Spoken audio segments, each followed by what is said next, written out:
Welcome, everyone, to our Week 6 review, looking at the unifying themes in colonial America.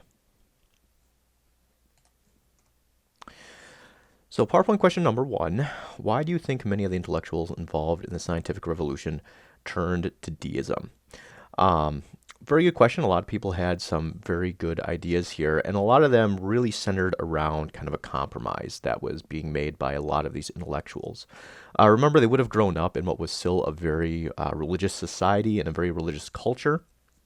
but that increasingly, just the natural observations that were being made in certain cases may have conflicted with the established religious ideas, or perhaps were applying to things that were not mentioned at all in religious ideas, and that they had to find sort of a new contextual basis for all these natural laws which were being created, discovered, or articulated for the first time. Also, deism seems to be the way that a lot of these individuals who were in a very religious society could still find a way to maintain religious ideas and kind of a compromise with religious establishment, while still leaving enough room in order to conduct all the experiments, rationalize all the observations that they were making, and continue with the processes of the scientific revolution and the Enlightenment, and make room for all of their ideas to fit within that. This idea that if there was this kind of removed deity who had set up these rules at the beginning of time, and that essentially set them up for people to discover and to articulate and to share, it certainly made their position within kind of this new theological setting very centralized, very important, and from their perspective, very justified. With what they were doing, and really made it so that they could propose themselves to be certainly not in opposition to or in contrast to an overarching kind of religious viewpoint of the world, but kind of being almost an agent of this deity as far as going out there trying to find and make these rules that had been established and set there all along. Certainly, people who are coming from the more traditional religious mindsets would have still taken issue with the philosophy behind deism, but it certainly would have been less of a change, less of a shock, less of a controversial than if these Enlightenment and scientific revolution thinkers had been taking aim at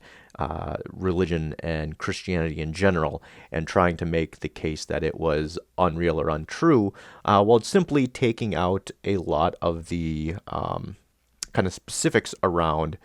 the religion. It seems like they were able to try to still sort of get the best of both worlds and try to make some sort of compromise. And certainly, even though a lot of the Enlightenment thinkers did turn to deism, it's important to remember that that really each of them were still individuals, and some certainly might have been much more towards the side of trying to incorporate religion and religious philosophy into their findings, such as a Rene Descartes. Others, such as David Hume, might have been more towards the agnostic or even atheist side of the spectrum, thinking that if there was a deity, it would be almost impossible to recognize or know him, and that he would have pretty much no impact or effect on our daily lives. So a wide range still, even amongst deists, as far as how they were kind of reflecting upon the divine and the role that they thought that it still played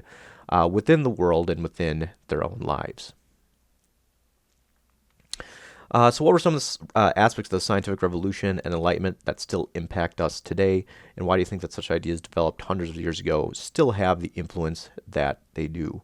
And really, I would say that the scientific revolution and the Enlightenment really mark a change in the way that people perceived the world, looking really for causation much more at a observation type level, looking at the world through reasoning, through measurement, through quantifiable phenomenon, and less through speculation, through the lens of religion, through the lens of scripture, And that ultimately I think that had a profound impact, not just on the scientific revolution and the Enlightenment at this time, but moving forward, the way people perceive the world. That certainly doesn't mean that there aren't lots of people still in the world today who certainly are still religious, or religion in a lot of cases is just as strong in our current world as it has ever been. But even a lot of the people who are religious still look at causation, not necessarily on the divine level, but on a scientific level, even if they don't necessarily realize that they're doing it. For example, when you flip on the light switch today, the vast majority of people are going to say, well, it's a good thing we have electricity to bring this power into our house to make the light turn on. They're not going to turn on the light switch and say, thank God that there's a God making this light for us to see by. Just a small example, but even for those people who are religious to a certain degree, that there is still this ability to reconcile the role that observation, science, and articulation has within our lives today, even though there are still contentious and controversial points there within. And certainly one of the reasons I would say why these ideas have lasted for as long as they have is that essentially they were proven correct by future observation, future scientists being able to use repeatable experimentation, and eventually being able to take a lot of this information and knowledge which was gained through the sciences and through physics and implement them and apply them through technology, which essentially makes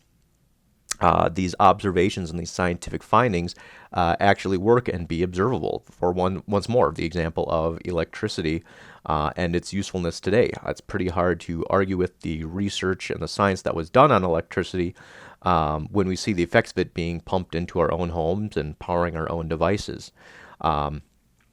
that really the success and the proof is in the pudding, so to speak, of a lot of the Enlightenment ideas still shines through today, and not just in the sciences, but I would say in the Enlightenment aspect as well. Really, as the Enlightenment tried to take these same ideas of natural laws and apply them to humans and the human world, trying to find these kind of human laws in government, in economics, in education, and a lot of these various fields. And even though our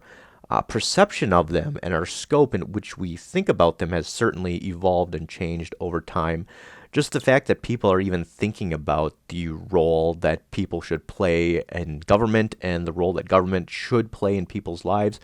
are were pretty revolutionary ideas for this time period, and not just the idea that there is a divinely appointed king and that everyone is more or less supposed to serve him in some capacity. Certainly the Enlightenment ideas, such as philosophers of John Locke, completely take that idea and flip it on its head, that no, the government should be there not to support one particular individual, but it should be made up of the consent of the people and be working for the benefit of the people. And certainly I would say large portions of the people around the world have government systems which now reflect this to a certain degree. And even those I would argue that do not reflect this argue that they do. That this is kind of now an ideal that most governments throughout the world either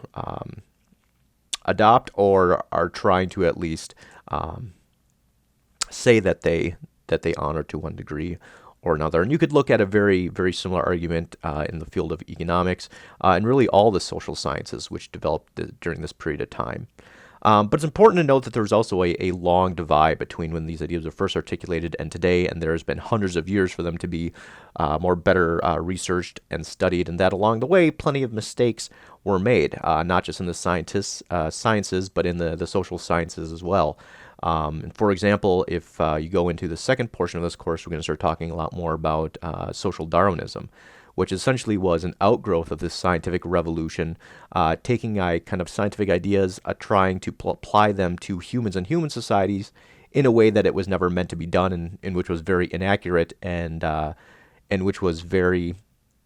very selective in the groups that it was trying to promote and to benefit, and which ultimately had a very negative impact on peoples around the world. So this entire idea of progress, which was developed as a part of the scientific revolution and the Enlightenment, is certainly one I think that a lot of people are still sort of relying upon today. But it's important to note that it was definitely a rocky road during that time period, and that to a certain degree, I would say that the ideals of the Enlightenment and the scientific revolution are still in play today, but they have not been fully realized to a large degree, and that a lot of the same debates and questions which were going on during their time period, are still the same debates and questions that we are wrestling with today. So, certainly, I think thinking about both the scientific revolution and the Enlightenment as ongoing and continuous revolutions would be a really good way to view them.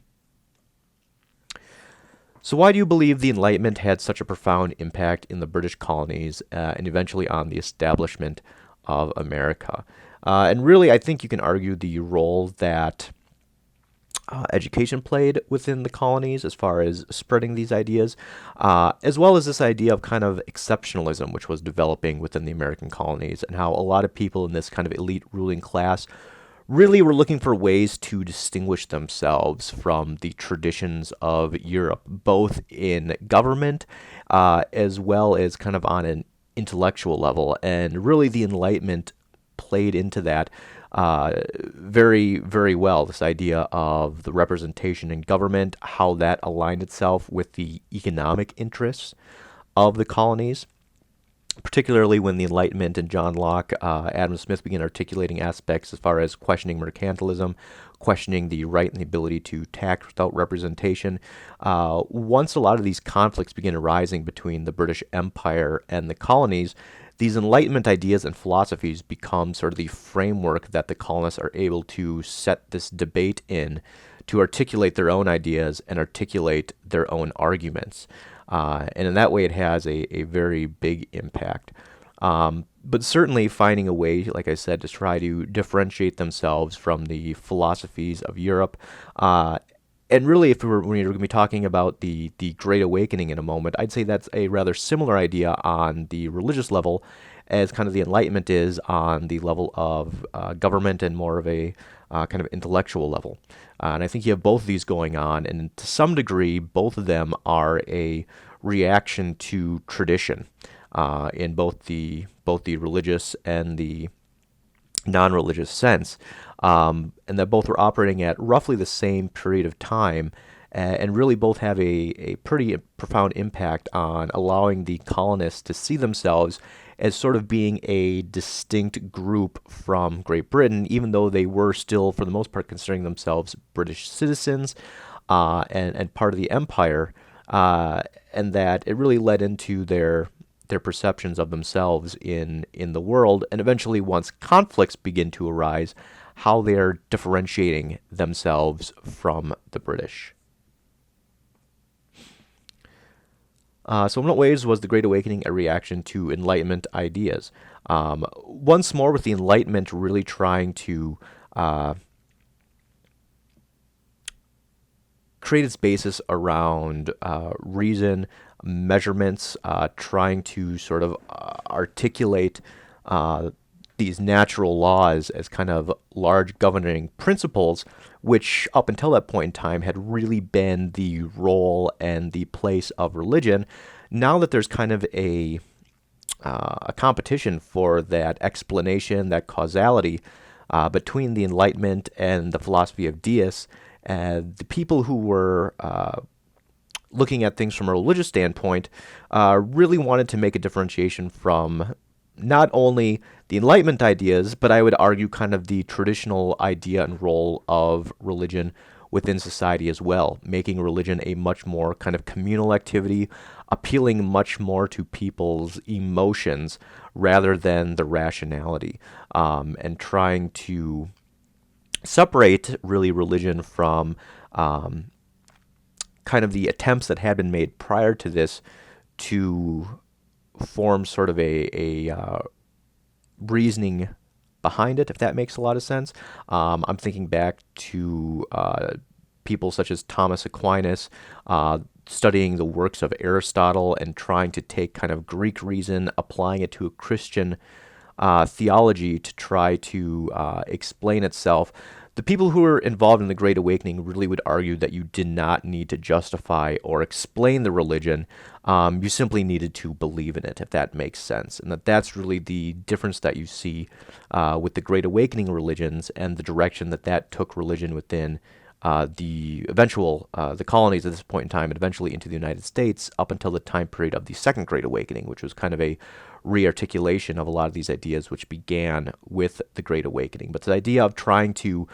spread a religion to a larger number of people, is kind of evangelizing, very different from the much more self-contained Puritan ideas, which a lot of the religions in the colonies were founded upon, where, kind of every little congregation was supposed to be its own kind of separate ruling entity, and somewhat separate from the ones around them. And although they should all be generally following kind of the same ideas and the same rules, that it was still very much fractured, whereas the Great Awakening was much more about getting a much larger group of people together, kind of reinvigorating and refueling their religious passions, their religious ideologies, and a much more kind of communal idea of worship that was focused much more upon the emotional aspects of religion rather than kind of the intellectual aspects of religion, and focusing much more on the relationship between oneself and God rather than on kind of the finer tuned points of kind of a theological debate or discussion, which perhaps a lot of the earlier Puritan religions were more interested in. So those are kind of the effects and the reactions I think that the Great Awakening was reacting to, just not only Enlightenment ideas, but other kind of traditional religious Puritan ideas, and Protestant ideas in general. All right, going on to our last PowerPoint question here, looking at the unifying themes. What type of culture do you see developing in colonial America? And we really talked a lot last week about the divisions which were occurring in colonial America and the things that were really separating people based on race, based on wealth, based on gender. And really these unifying themes, for the most part, are particularly strong amongst the upper class and the middle class. But overall, you see these classes becoming more educated, forming common identities around either religion with the second or with the Great Awakening, or around these Enlightenment ideas and ideas of government and science and really making that kind of a unifying ideology that they were able to utilize for themselves moving forward. But yeah, once again, a lot of great ideas here and great ways that people were describing how the culture was developing. Certainly you could take in other ideas from last week as well, as far as the colonies becoming more diverse as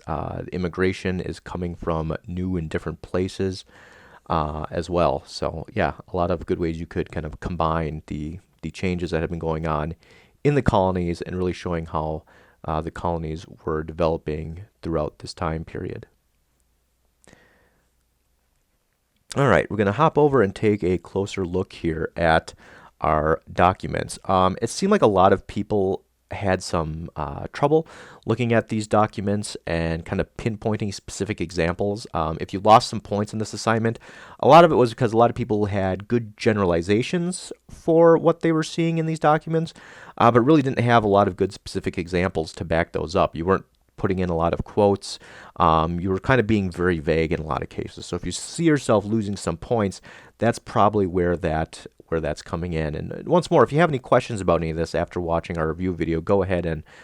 contact me. Let me know if you want to know exactly why you missed some points or what exactly I was looking for. But really, I want to go through the documents one at a time here and really sort of show and point out the main key aspects that I was looking for.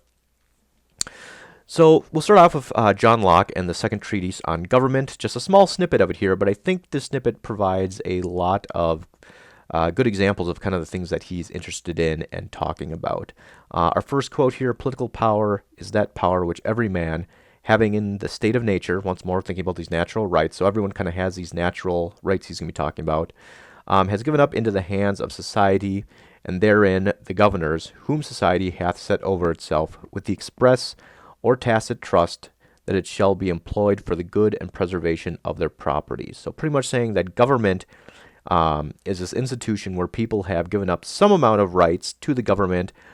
but only so that the government can work for them, so that it can work, in this case, his example, for the preservation of their property. But very quickly after that, he goes on right down here to explain that government can have no other end or measure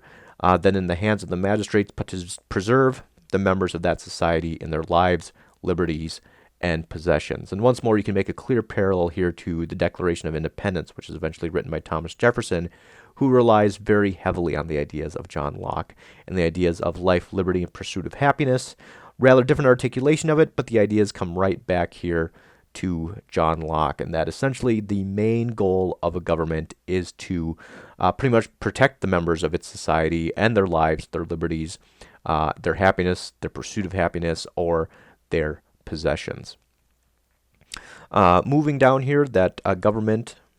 be promulgated by established laws that are not varied in particular cases, but have one rule for rich or poor. So saying that everyone within a society is governed by the same rules and the same laws. And of course, when you're reading Locke, you have to realize that you have to take what he's saying with a grain of salt, very similarly to how you have to take the words in the Declaration of Independence and the words of the Founding Fathers with a grain of salt, because John Locke is really still talking here about, for the most part, white males of property when he's talking about these rights. And that certainly there's many groups in society who he is not thinking about and is not implying these rights to. But at least here, talking about the same laws applying to rich and poor, is taking in some idea of class into this articulation here. But certainly John Locke is applying it in a much more limited perspective than what a lot of people today would probably perceive these same words to be, and the same way eventually that the Founding Fathers use and articulate these ideas is in a much more limited setting, which we'll be discussing more in a couple weeks. But once more, this entire idea that ultimately the goal of government should be for the good of the people. And of course, thirdly, looking at this idea of taxes, that governments must not raise taxes on property of the people without the consent of the people. And of course, this becomes a very powerful idea once we start talking about the taxes which are imposed by the British on the colonies, which we'll be talking more about next week, and then the reaction that the colonies have. And like I said, John Locke and authors such as him in the Enlightenment are giving the colonists the intellectual context and verbiage that they are using to fight back against the British and to protest these measures.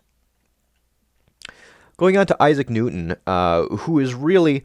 in his little snippet here, articulating various points of kind of the scientific method and how important that has become to science and the establishment of rules and laws and these kind of natural laws at the time of his writing in 1729. First of all, saying that we admit no more causes of natural things than such as are being true and sufficient to explain their appearances. So pretty much saying that you're using observation to explain natural phenomena and natural causes, and that you're not admitting any additional causation. You're not admitting causation from magic. You're not admitting causation from divine intervention. And really articulating it in this next line here, that nature does nothing in vain. That if something is there in nature, it's going to be observable, it's going to be repeatable. Going on to rule number 3 here, since the qualities of bodies are only known to us by experiments, we are hold for universal all such as universally agreed with experiments. So once more, making sure that you know the importance of experimentation in this entire process, that observation isn't enough. You need to go through the scientific method of creating hypotheses, experimenting upon those hypotheses, reporting your findings, and so forth. So certainly articulating the importance that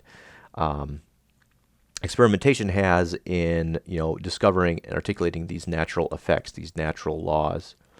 And then under rule number 4, in experimental philosophy, we were looking upon propositions collected by general induction from phenomena. Once more, going through induction, reasoning, observation, as accurately or very nearly true, notwithstanding any contrary hypothesis that may be imagined, till such a time as other phenomena occur, by which they may either be made more accurate or liable to exceptions. So pretty much once you have one of these rules down, it's considered true until you start having contrary hypotheses, which can be proven and tested out. So really an articulation of the scientific method here is what Newton is going for. Moving on then to Voltaire, whose main interest is tolerance and religious tolerance. And that he articulates this in many really profound ways, I would say, in this document. Just from the very first line here, it is clear that the individual who persecutes a man, his brother, because he is not of the same opinion, is a monster. And in this case, saying opinion as far as a kind of religious context goes. The next line down then really sort of gives evidence to this. And remember that Voltaire is writing this at a time of a lot of violence between Protestants and Catholics, a lot of religious warfare going on throughout Europe. And this is really what he's kind of taking aim at within this document and arguing that tolerance is sort of the only way to prevent this violence from happening. For example, this next line here, soon France will be full of new Protestants, and saying that at first they will themselves be hanged, later they will turn, in their turn, will hang. So pretty much saying that even though one group might be persecuted in the beginning, as soon as they gain power, that they are then going to be the ones doing the persecuting. This next line down, Voltaire makes a very, I would say, poignant argument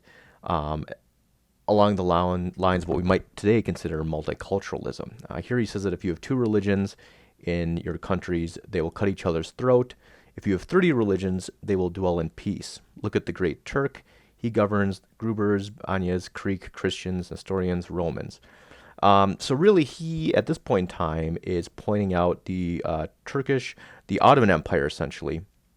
which is an Islamic empire, as an evidence and an example of a lot of religions dwelling in peace in one location, and making a comparison between that and Europe, which has this great warfare and conflict going on at this point in time between the Catholics and the Protestants, and saying that if you have multiple religions all living together, that there's going to be a much greater chance of there being peace than if there's just two that are continuously fighting against one another. So even from, I'd say, our current viewpoint, a pretty interesting fact that Voltaire at this point in time is using an Islamic government and empire as an example of religious tolerance and religious peace, as opposed to these competing Christian factions at this point in time. Going on to say that discord is the great ill of mankind, and that then tolerance, therefore, is its only remedy. So certainly arguing that tolerance is the only way to kind of end these competing ideological warfares brought on by religions and differences in particularly what he's writing for, Christianity. Moving down here, that every sect has every sect, as one knows, is a ground of error, and there are no sects of geometers, algebrists, arithmeticians, because all the propositions of geometry, algebra, and arithmetic are true. So really, Voltaire is making a distinction here between kind of these new sciences which are developing and these new kind of Enlightenment ideas and ideas of religion, and saying that because religions are not founded in the same ground and in the same way and upon the same basis of these new sciences and the Enlightenment, that is essentially a problem as far as trying to argue one religious idea or one religious philosophy against another one. Moving on to the next session, he pretty much argues that if you took kind of this logical approach to religion, that is clear that we all ought to be Jews, talking about Christians at this point in time, because Christ our Savior was born a Jew. And this would have been a pretty kind of shocking statement at this point in time. Even at this point in time within Europe, there was still a lot of anti-Semitism, and that Jewish people were still being persecuted at this point in time, all the way up until, obviously, into the 20th century. So this would have stood out as kind of a very stark statement at this point in time, that if you want to take kind of a rational or logical look at things, that Judaism should be the proper religion in Europe over Christianity. Probably trying to ruffle a few feathers by saying something like that, but is certainly kind of pointing holes at the kind of absolute truth claims that the Protestants and the Catholics are making in their kind of fight against one another. But really, he ties it all together here with his last statement. That it is clear that we ought to be tolerant of one another because we are all weak, inconsistent, liable to fickleness and error. So pretty much saying that as much as each side kind of thinks that they are right and that they want to be right, that there's still a possibility that you're not right. So that tolerance is the only way to kind of make up for that or account for that in your behavior or in your reasoning. So yeah, certainly some very interesting ideas that Voltaire is pointing out here in his Declaration on Tolerance, and certainly ideas such as Voltaire's eventually make their way into the writings of Thomas Jefferson and Madison, and the idea of a clear separation between church and state, which develops after the Revolution as they go about defining what the United States government is going to be, and really trying to find a way that one particular religious sect would not be able to rise up, gain power, and create violence within the United States, the same way that they saw it happening over and over again within Europe. Finally, then, we'll look at Immanuel Kant, really looking at enlightenment. And when Kant is describing and articulating enlightenment here, he's really talking about using your own reason and thinking for yourself. Have courage to use your own reason. That is the motto of the Enlightenment. And arguing that once you're under tutelage or you're letting other people think for you, that becomes a big problem. Saying that tutelage is man's inability to make use of his understanding without direction from another, that people aren't thinking for themselves. He states here that laziness and cowardice is the reason why a great portion of mankind remains under lifelong tutelage, and is why it is so easy for others to set themselves up as their guardians. These guardians, then he goes on to kind of describe what he's talking about. He's talking about if you have a book which understands for me, this is a very thinly veiled reference to the Bible, a pastor who has a conscience for me, physician who decides my diet, I need not trouble myself. So saying that there are these people who set themselves up as guardians to try to more or less manipulate people into their way of thinking rather than allowing people to think for themselves. And certainly throughout the document here, Immanuel Kant is arguing that people should get out from under these guardians and start thinking more for themselves. And certainly sort of paints the effects that guardians have on people in a not very flattering tone. After the guardians have first made their domestic cattle dumb and have made sure that these plastic creatures will not dare take a single step without the harness of the cart, kind of comparing them to trying to make people into obedient beasts almost. And really saying that people should not be afraid to think for themselves, that by falling a few times, they would finally learn to walk alone. So that even though the guardians are trying to make this seem like a scary step and something that people don't want to do, it's still worth doing. Go on to this little bottom section here, but the public should enlighten itself. It's more possible indeed if only freedom is granted. Enlightenment is almost sure to follow. So showing that enlightenment and thinking for oneself is much more easy to obtain when you don't have forces out there, such as governmental forces, religious forces, trying to sort of think for people. And that then once people start thinking for themselves, that they will then disseminate the spirit of the rational appreciation for both their own worth and every man's vocation for thinking for himself. That sort of this freedom of thought eventually leads to more people thinking for themselves, and is what Immanuel Kant would perceive to be at that point in time, kind of favorable situation you want to be in. That more people being kind of self-thinkers and thinking for themselves and not relying on kind of these sort of traditional avenues of control is better for society. So that is where Immanuel Kant is coming from. So in all of our authors, you can really see some key kind of defining aspects of the Enlightenment, that all of them are in one shape or form or another arguing against kind of traditional interpretations, the traditional method of government, traditional ways of collecting information and reasoning, traditional religion, traditional ways that people are kind of thinking, and arguing that there should be a different way to go about doing that. So, just wanted to go in and definitely give you an in-depth analysis of these sources and how they all fit together. Thank you very much for listening, and I will talk to you again next week.